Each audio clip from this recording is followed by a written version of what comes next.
Hi, everybody.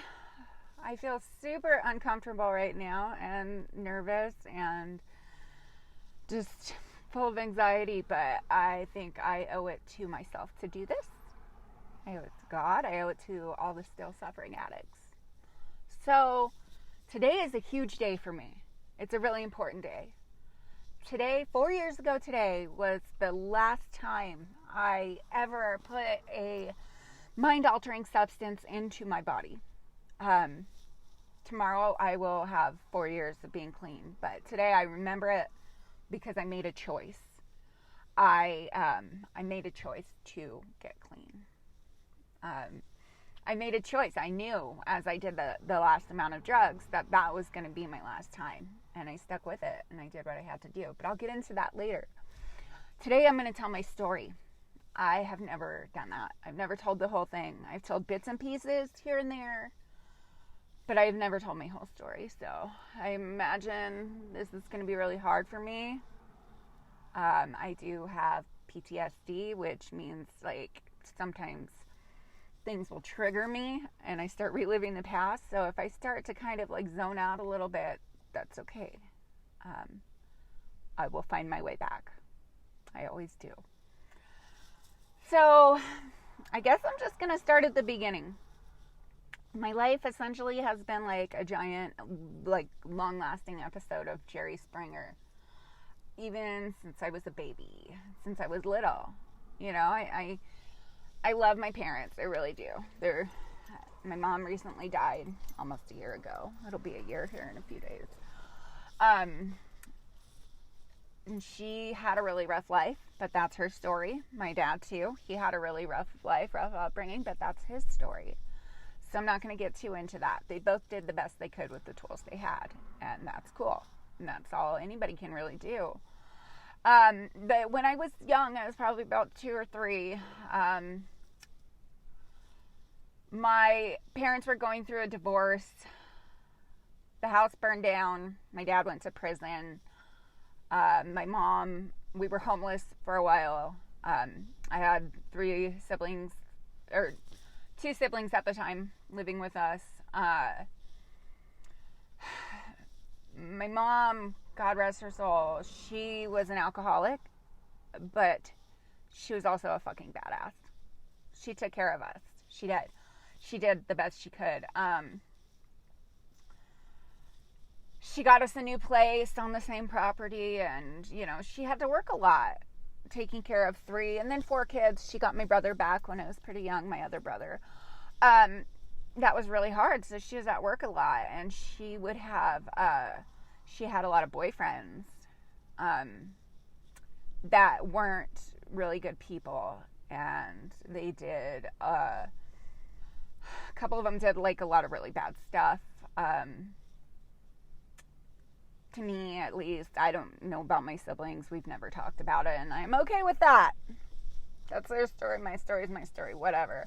I'm still really not at a point in my life where I'm comfortable talking about that, but I feel it is conducive to my, you know, like understanding how things happened.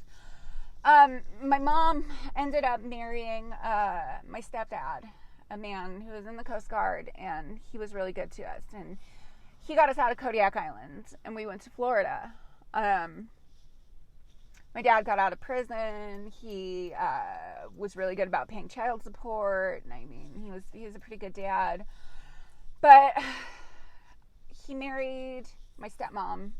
It was cool. We have an alright relationship now. Not really, kind of. I don't know. It is what it is. But at the age of about 13 or 12 or something, my mom and stepdad were going through some hard times. And I'm not really sure what happened, but I was left home alone. My siblings had moved out by this point in time, but I was left home alone for just days upon days on end, weeks on end. Just me. I was expected to get myself up. I was expected to go to school. I was expected to just, you know, do all of this. And, you know, everybody was gone. Everybody just kind of abandoned me. I mean, my mom had to go work, but I just remember feeling really lost and really alone and just not really understanding what was going on. I found out later that they were having marital issues. They ended up working it out, but that really messed me up. You know, that was really hard. There were times where there was like no food in the house, and I would have to go eat at the neighbors across the street. And I don't think they really realized what was going on. But, you know, that happened. And eventually the truancy officer got involved because I was 13. I didn't send myself to school. And they were going to arrest my mom. Or like they, you know, because I had missed so many days of school. This was living in Florida. So she sent me to go live with my dad instead of addressing the issue. You know, I told her, I'm like, I want to go live with my dad because I thought maybe it would be different. I was tired of feeling unloved. So I went to go live with my dad, and my stepmom hated me. I don't know if she saw me as a threat or competition for her daughter or what, but she was really bad to me, and my dad let it go on, and that was really hurtful. I would come home from school to my laundry being clean laundry that I left on the bed because I had to go to school being thrown out the window, 2-story window. I would come home to shit like that. I had a completely different set of rules from her daughter, even though we were only a couple years apart. But my dad didn't set all of these rules. It was her. You know, things like you have to scrub the shower. Like, nobody else had to do this, but I had to scrub the shower every time I would take a shower with soap and stuff like that, which in my head made me feel like, what, am I so dirty? You know, like, am I disgusting? Just weird shit like that, that nobody else had to do, you know?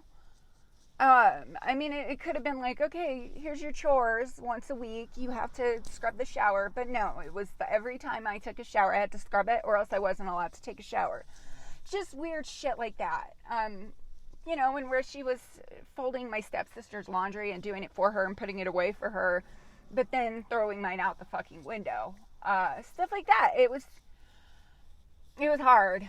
And she was really mean to me. Like,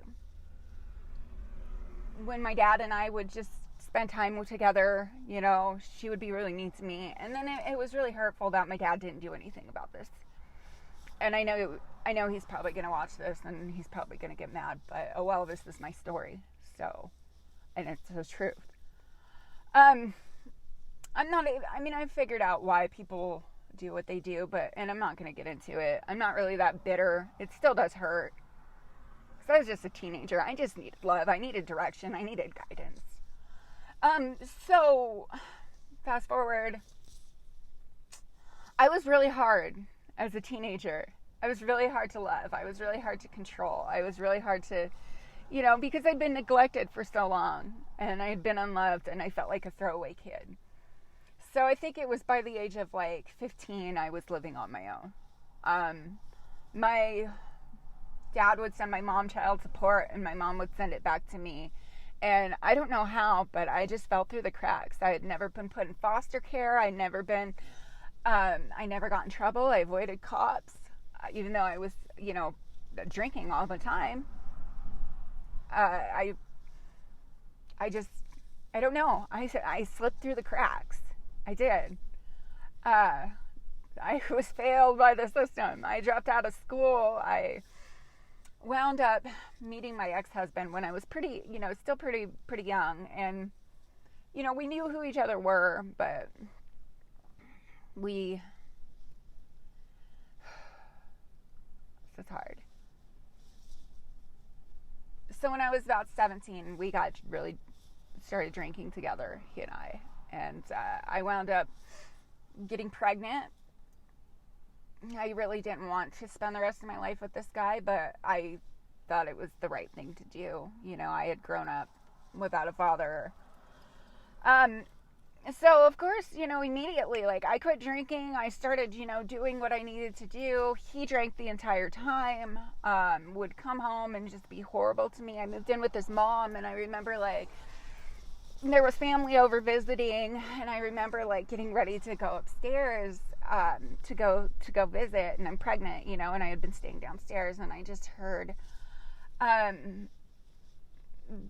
like people saying not so nice things about me, like accusing me of getting pregnant on purpose, accusing me of like ruining Eric's life and blah blah blah. And even though it's like I wasn't the only one that made a choice to have sex, I didn't get myself pregnant, but that was the stuff I heard. And then constantly, as I was, after he just was always drinking, and he was always treating me like crap, and always making me feel unworthy, and then his family made me feel unworthy. I'm responsible for my own feelings to a point, but I was a teenager. I was really young. I wanted to get my daughter up for adoption. I did. I didn't believe in abortion for myself. But I wanted her to have a good life, and I was talked out of it. I was told everything will be okay, we'll work it out. I did not aspire to be a mother in high school, but I did. I thought, okay, I made a choice. This is what I gotta do. So I dove in feet first. I was like, okay, I had this idea, this image of what a family was supposed to be like. And I tried to make that happen, and it didn't. My ex-husband and I, we split up a lot, got back together a lot. It was really dysfunctional. I would always take him back. Mainly, I had zero self-esteem. I had zero confidence. And he was the kind of man that would tell me, I'm a piece of shit every day. Nobody else is ever going to want me. You have stretch marks. You're ugly. You're this. You're that. And, you hear that so often from someone and not hear anything different. Like, you begin to believe it. And this weird Stockholm Syndrome bond kind of keeps coming. I would try to leave. I would try to go.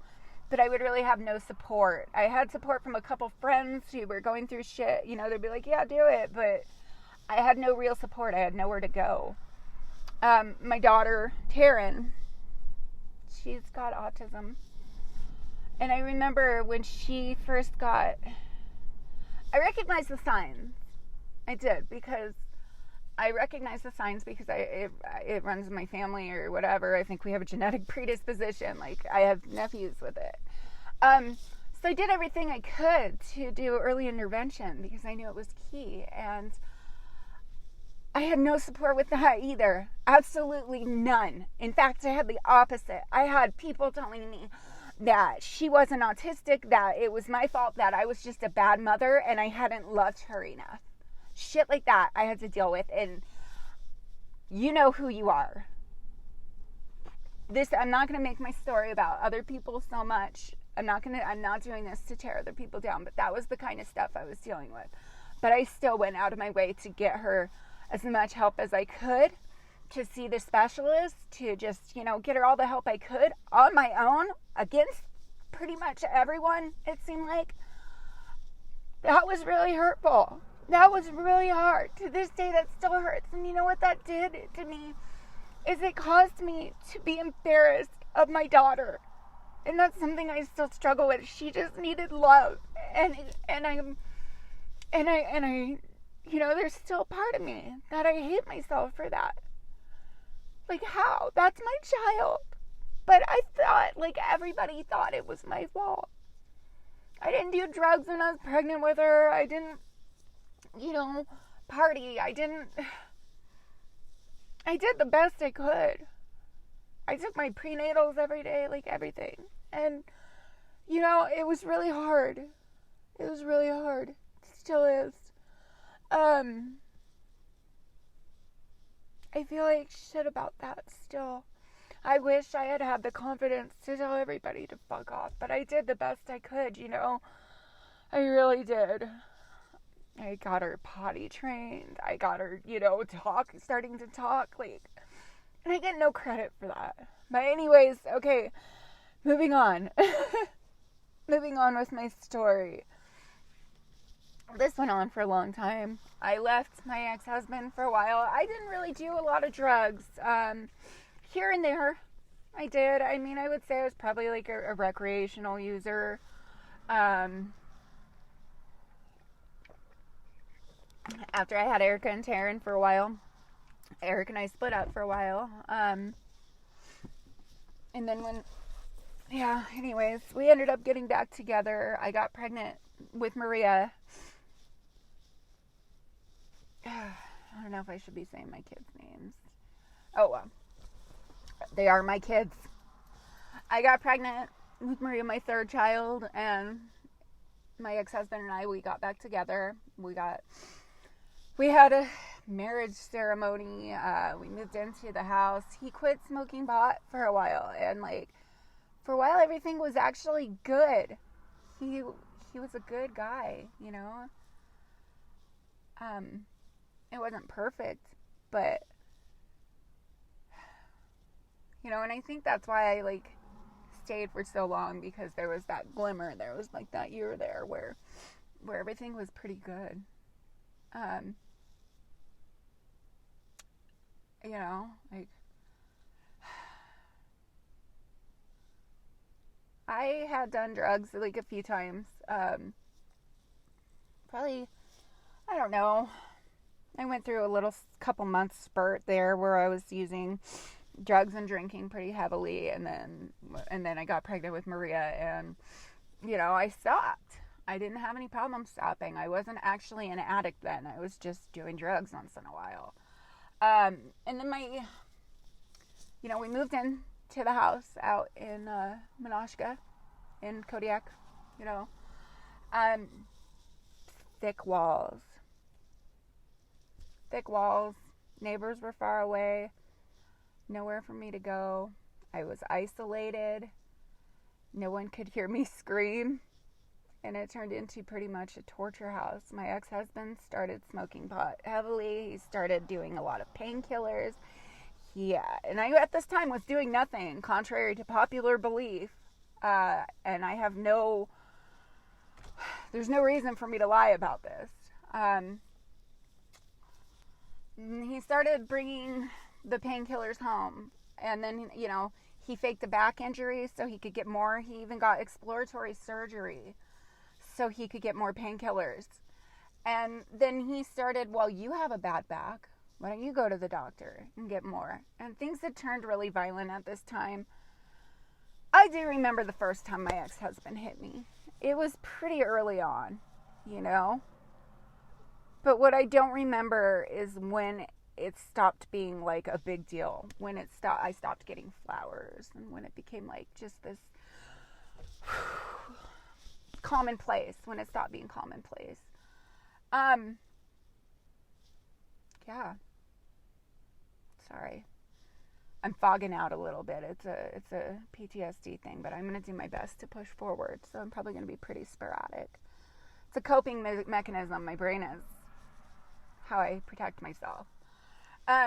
It's getting really hot in here. But I started going to the doctor. I started taking the pills. But the thing is, everybody's like, oh, Zola was bringing the drugs home. When? I wasn't allowed to leave. I would run away sometimes. You know when I would run away was when he was beating me so bad that I thought he was going to kill me. And I had to get away for him to cool off. And there's no way I could get all 4 of my children out the door. And so I would leave them. I have a lot of bitterness and resentments against people who called me a bad mom for things like that. But there's things I'm working on within myself. But I would always go back. Because I missed my kids. My friend April, you know, she was the one that saw it. That was there for me. She would see me crying and screaming that I just wanted my kids. Yeah, I just wanted to be with my kids. At that point. But then, I felt unworthy. I really did. So anyway, long story short, I started doing the painkillers with my ex-husband. He started bringing meth home. I started doing meth. I left him, finally. I did. It was, he beat the fuck out of me. He beat me up so bad. And he would steal my phone. He would steal my car keys. He destroyed my car one time. He would break all my stuff. I stayed for my kids because I didn't want to lose them. And I was afraid. And I didn't get help because I was addicted to drugs and I didn't want to lose my kids. I don't know if I was fully addicted yet, but, I was getting there. But the drugs made it easier. They made it, like, they made me not care so much. They made me, like, be able to just ignore what was going on.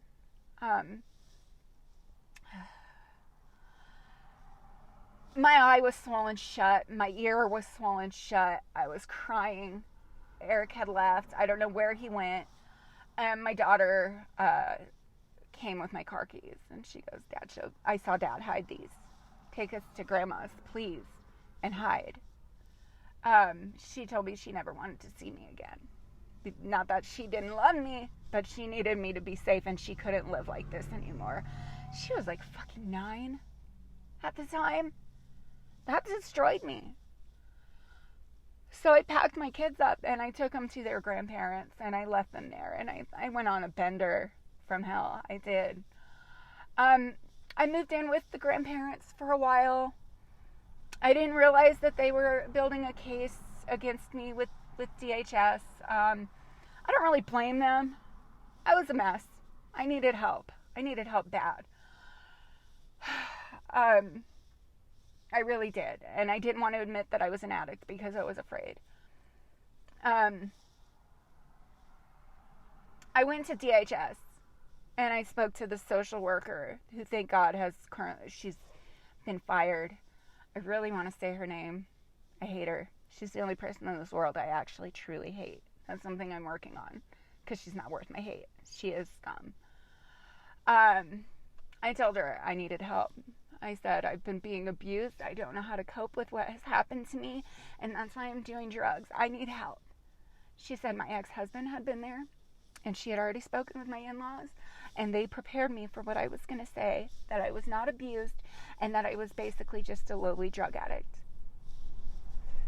Fuck her. Message me, get a hold of me. I'll let you know who it is. I just don't want to get sued for libel or slander, but if it ever comes to a point where I can't take legal action against this woman at some point in time, I will. Okay, anyways, the damage was done. That taught me not to trust people. Oh, and cops. There's cops too. When you have, the cops were involved a lot. When you have people, like someone telling you that if you get them arrested or if you tell the cops what happened or anything, they're going to not only kill you, but they're going to kill your children. And a restraining order is just a piece of paper, and you have nowhere to go, and you have no support, and you just have no, and it seems hopeless. You're going to lie to the cops. You're going to just protect your abuser, and that is what is going to get ingrained into your head. This is hard. Yeah. So I went on a drug adventure. I basically tried to kill myself through my drug abuse. I didn't feel worthy of my children. I didn't feel worthy of love. I tried to run from everything. Everything. I ran. I figured I'm not worth help. Nobody's going to believe me. I had cops tell me with my ex-husband, of course, Stockholm Syndrome fear. I'm lying to them. I'm yelling at them. I had one police officer tell me, even if you are being abused, you don't deserve help. And I understand, that's got to be really hard, but you are in a fucking position of power. That is your job, is to know these signs. Okay, back to me. Back to my story. It all boils down to low self-esteem. I got away from my ex-husband.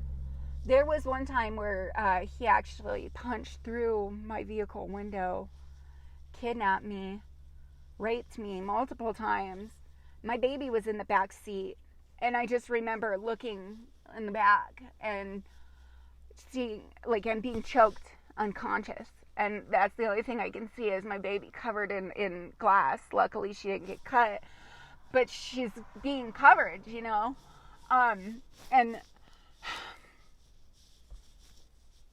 I don't know if I can do this. That still haunts me to this day.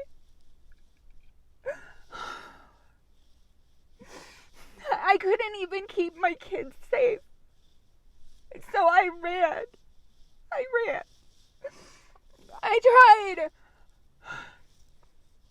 I remember asking someone to watch my children so I could go press charges, and they covered, and they said no. And then they made me feel like it was my fault for being raped. It's never the victim's fault. I don't care. But, okay. It gets better, I promise.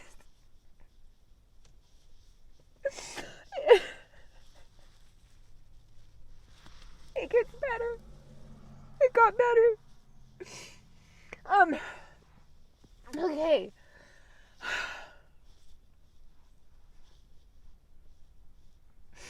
This is the stuff I deal with, is the anger and the bitterness towards other people and towards myself.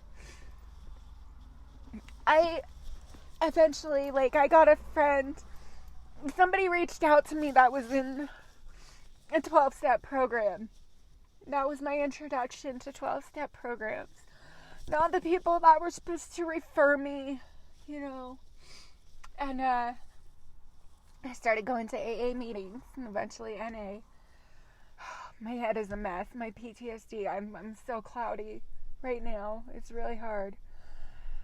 But I need to keep going. I do. I need to keep telling my story because I know there's people who've been through things like this, and I know there's people who've been through worse. And I want people to know it gets better. It gets easier. You can do it. And you're worth it. You're worth it. You're not a piece of shit. Okay. I just need a second. Let me drink some more water here. I feel safer in my car. Nobody can hear me. Nobody can get me. This is my safe space. Alright. So what it was like, what happened, I lost custody of my children. I felt like I wasn't worth their love. I felt like I wasn't worth anybody's love. I knew I shouldn't be around them. I couldn't stop doing the drugs. My addiction got worse and worse. I went to rehab, and that helped for a while. But then I went back to the exact same community, the exact same people. I still had really low self-esteem. That was something I hadn't addressed enough. After X amount of years of being shown and told that you're a piece of shit, that you're unlovable, it takes more than, a couple months to reverse all that damage.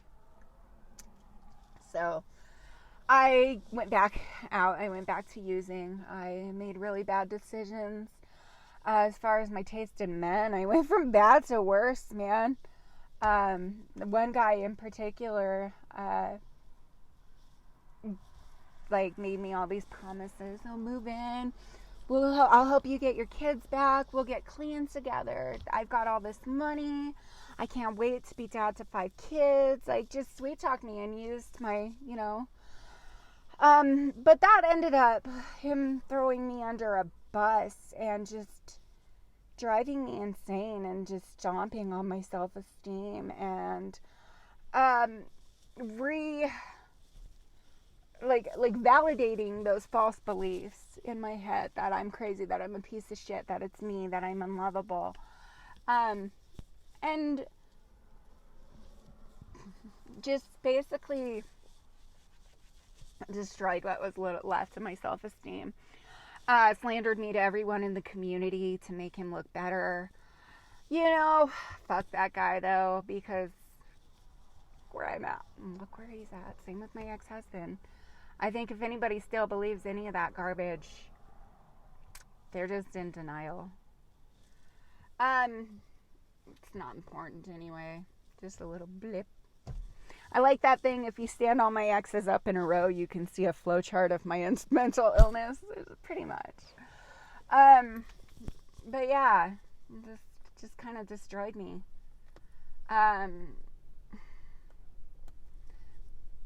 It was my 4 years ago today.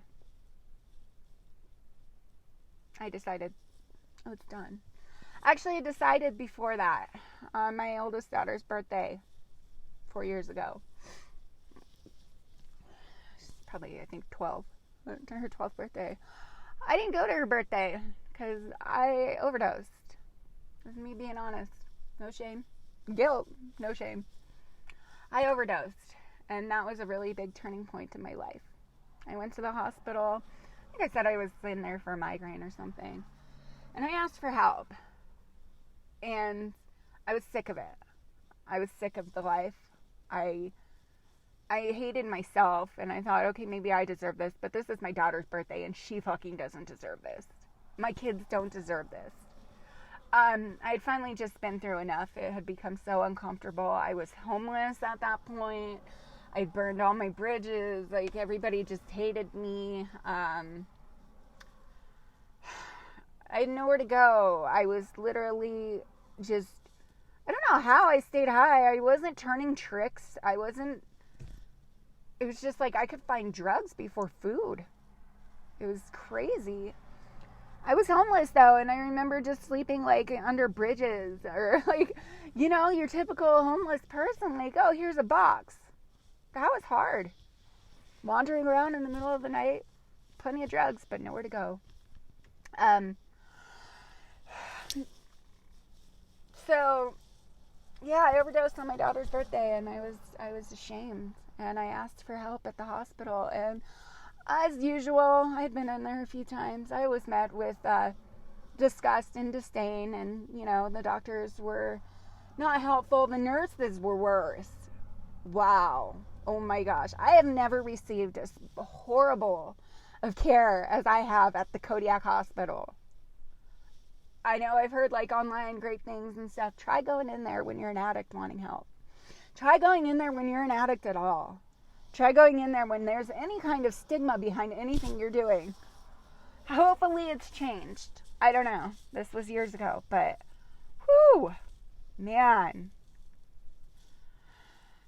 If you got questions about that, you know, I didn't know back then that I was in charge of my medical care. But anyways,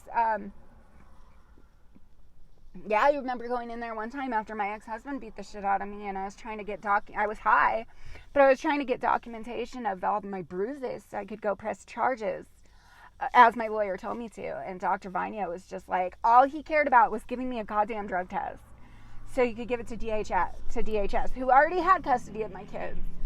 And I kept telling him, no, like, that's not what I want. This is what I need. I don't have insurance. I'm not going to pay for a drug test. Give me this. And I ended up just leaving in tears. In tears. He didn't care. He did not care that I was covered in head to toe from head to toe with bruises. All he cared about was the fact that I was a junkie and he wanted to get me in trouble. You know, wanted to, yeah, whew. Anyways, he would not document my bruises. Like, all you had to do is write on a piece of paper, dude, this woman is covered in bruises. That's it. That's all. Because my lawyer told me to go there. Yeah, he's just really, I mean, a lot of these people are just really lucky that I was so out of it. That yeah. Try that now. Try that now. You will have a fight. So, okay. I didn't get clean on my daughter's birthday, but I knew then that I needed to start making a change. I was like, if these motherfuckers aren't going to help me and they don't think I'm worth it, okay, I'm going to fucking help myself. Screw everybody. I don't need anybody. I'm going to trust God, and I am going to do this. So I started tapering down. I did. I started just doing enough that it would keep my horrible, like, sickness at bay, and then I would be sick for a little bit, and then I'd do a little bit just to keep it at bay. I wasn't getting high anymore. I was just doing enough to survive. And then through the grace of God, there are some people that I love so much that truly helped me. Someone helped me get a plane ticket. Just everything came together. It was divine intervention. I have no doubt. Today was 4 years ago. I did my last shot about 3 a.m. And it was just very little, just enough to keep the sickness at bay for a few hours.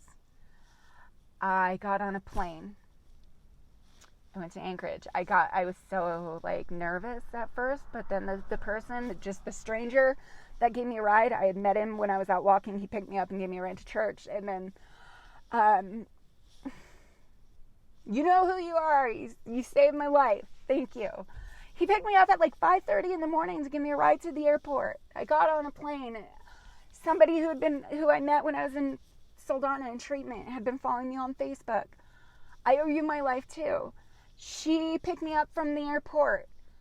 She actually paid for me to go from Anchorage to Kenai. She picked me up from the airport. She took me to her home. She stayed with me while I detoxed on her couch. I stayed on her couch for months while I tried to get better, and I got better. I had to go back to Kodiak for court. Court was postponed. I spent a little bit of time with my kids. At that point, my in-laws were probably a little scared to let me around them too much because, I had done well for a while and then I'd go back out. So I don't blame them. I don't want to get my kids' hopes up. But I did spend as much time with them as I could. Then I went back to Soldana. I stayed with another friend that I had met on Facebook. I didn't meet her on Facebook, but I connected. You saved my life too. You know who you are. She, my ride or die right there. I went back to Kodiak. The guy I told you about that basically just slandered me, threw me under a bus to deflect from what he was doing. We had a trial against each other. It was crazy. It's nuts. I went back to Kodiak for court. I was clean though. What I did is I got out of my community. I went to another community. I didn't just follow geographical. I immersed myself in the recovery community. I started going to meetings. I started talking. I started being honest. I started those tools that I learned in rehab. I started implementing them in my life. I cut off from all my old friends. I cut off from everyone that was still using, except for one who was trying to get clean. But we were really careful about not spending too much time together alone. It was awesome, but it was scary. There were times where I wasn't sure where I was going to stay. I traveled up and down the Kenai Peninsula to Anchorage. I stayed in homeless shelters. I stayed in battered women's shelters. I stayed in one homeless shelter. It was so scary. There were ladies talking to each other. It was intense in the big city, in Anchorage, Alaska. But it was cool. I kept my faith in God. I trusted God. I prayed every day. I had people praying for me. I was like, okay, I can do this. So I went back to Kodiak for court. I had a trial. I was found guilty of that one. That's the one they pushed. But they knew that was the only one they could get me on. There was 5 different trials I was up against. And I was like, okay, I'm done. I'm not going to let a man do this to me anymore. I'm done. I'm not covering anymore. I'm standing up for myself. I'm doing what's right. The guy, he almost got held in contempt of court. I'm pretty sure he was high. Even my lawyer thought he was high. And Judge Cole is like, Mr. Blunt Blunt, if you cannot follow these simple instructions and shut your mouth, I have met elementary schoolers who can follow instructions better than you. You will be going to jail. You will be getting charged. Not Ms. Morris, you. It was so funny. It's just a little bit of karma. But, yeah. So I was found guilty on one thing, which I did. But the rest I didn't. So they told me, okay, you can spend a week in jail and we'll drop the other 5 cases. Or you can contest this and just go for 5 different trials, because I was not going to plead out. And I was like, okay, that sounds fair enough, because I did do this. You got people trying to contact you, or when there's a restraining order, and then calling the cops and you getting in trouble for talking to them. Okay, I did talk to him. I did. And then he called the cops on me. That's fine. But all these other things here, fuck you. I didn't do. I'm not going down for that shit. So it worked out. It really did. And really, that was what I needed to stay away from that guy finally for good. Thank God. Like, I was done, finally. I was done. I was done. Something just clicked in my head, and I realized finally, like, okay, it's not me. I'm worth it. I just have horrible taste in men. You know, I did. I had a broken picker. I just kept, like, and you attract what you think you deserve. But whatever, I don't know. I just wish the best for everybody. Honestly, I really don't care over it. I have no, towards my ex-husband and that guy, I have no ill feelings, or really, I do have some ill feelings, that's a lie, but, you know, I'm not, like, out to get anybody or anything like that. I'm done lying. I'm never going to lie again for a man. Ever. I'm never going to put somebody else ahead of me like that. In that way. Like my kids, I'll put them ahead of me. I love them. So I went to jail for a week. I got out of jail. I was like, okay, I need to get off this island. I was living at the Women's Resource and Crisis Center in Kodiak, Alaska. That place, those women that work there are angels. They are. I love them so much. God's work. They are doing God's work for sure. Donate, help, whatever you can do. So I stayed there for a while. I was going to meetings like 7 days a week. I was doing everything I could. Celebrate recovery. All of it. And surrounding myself with healthy people. But I knew I had to get off the island because I knew it was only a matter of time before I relapsed again. I had to get away from there. There was too many triggers. My ex-husband was there. Just everything. I had to go. I was planning on just buying a ticket to California and just dropping down and starting over. A little while before I did that, though, I got more God stuff here. I got a Facebook message from my stepsister, whom I hadn't heard from or seen in 18 years. I had no idea what happened to her. I had no idea where she went. She just basically disappeared from my life. We got to talking, and she said, you know, I've been through some stuff too, but I'm doing well enough that, like, I want to see you succeed. I love you. I miss you. I have a couch. Come, get on your feet. You can do it. And I was like, holy shit. And I asked her, I'm like, are you sure? Are you serious? You know, I've only been clean like 3 months. And she was like, no, I have faith in you. You can do this.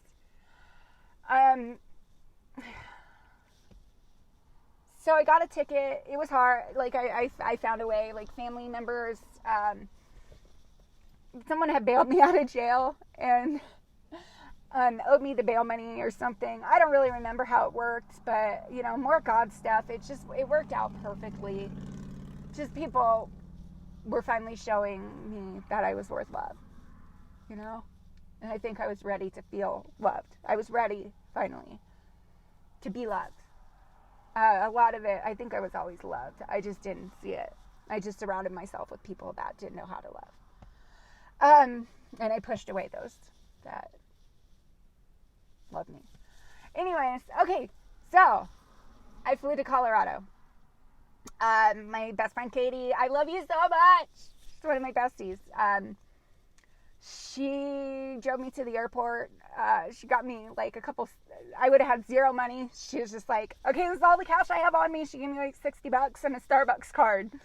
I literally plopped down. I didn't know where I was going. I didn't know anybody. I didn't even know my stepsister anymore. And I plopped down with $60 in my pocket and a backpack, or a duffel bag and a blanket. I just took a leap of faith. I trusted God. It was so scary, so exciting though. It turned out the meeting place for NA and AA meetings, the Alano Club, was just right down the street with it. It was like a 10-minute walk from my sister's house. So I got in late at night, and the very next day I was at a meeting. I immersed myself in the recovery community, and I was met with open arms. There wasn't like a whole lot. It was a kind of a newer NA meeting. And it's been just such a joy to watch the whole thing grow, to watch everybody grow. I've made some incredible friends. I started going to college. I got a college degree, all with the help and support of my recovery family. I owe it to the NA program. I owe it to, there's a few non-drug addicts, I'm so excited about life now. I have my ups and downs, don't get me wrong. Life's not perfect. It's hard. I'm going for my second college degree. It is stressful. I'm going to, before I was going to this little community college, and the work was hard, don't get me wrong. It's an accredited college. It's a guaranteed transfer. It wasn't that much easier than university. But it was small, and there was a lot of security protocols and stuff like that. And now I'm at this giant university, and it's so scary and it's so stressful, but I'm doing it. I'm kicking ass at life. It can be done. You can overcome anything. And the biggest thing that I still to this day struggle with is, am I worth it? I am, and so are you. It's just hard. If somebody tells you you're not worth it or you can't do it, that's a lie. Don't believe the lies. Don't believe the lies. That's it. I used to, your subconscious takes these false beliefs and makes it into a fact somehow, even though it's not true. And then you ignore everything that changes that, and you just pick out stuff that validates these false beliefs. And you may not even consciously, or consciously, it's a lie, but your subconscious doesn't. And it'll do things to just fuck with you. I still find myself self-sabotaging. I would write, "You are worth it," stuff like that on mirrors. I wouldn't even notice it, but just little things for my subconscious to see. And I've studied this stuff. It works. Positive affirmations. I do. I look myself in the mirror, and even if I feel like I'm lying, I force myself to say, "You are worth it. You deserve to be happy. You deserve love. You've done bad things. You've made bad choices, but you are not a bad person." And I tell myself this stuff all the time. And sometimes my mood will change, and I'll go dark, and I'll catch myself talking down the negative self-talk, and I have to stop, and I have to be no, stop, that's wrong, that's a lie, stop lying to yourself. It's intense, it's a lot of work. I still have regrets, I still, I'm happy, but it's I get a little struggle, I do. I finally feel I have my shit together enough to be, that I could take care of my kids, and be a good mom. But I put myself in a situation, it's a consequence of my using, where someone else has 100% control over my relationship with my children. And I can't get mad. I did this to myself, I did. And I'm not happy about it, but I do have a good relationship with my children. I do aspire to have more. I do. I finally feel I have it together enough that I could do it, and I can't. But that's okay.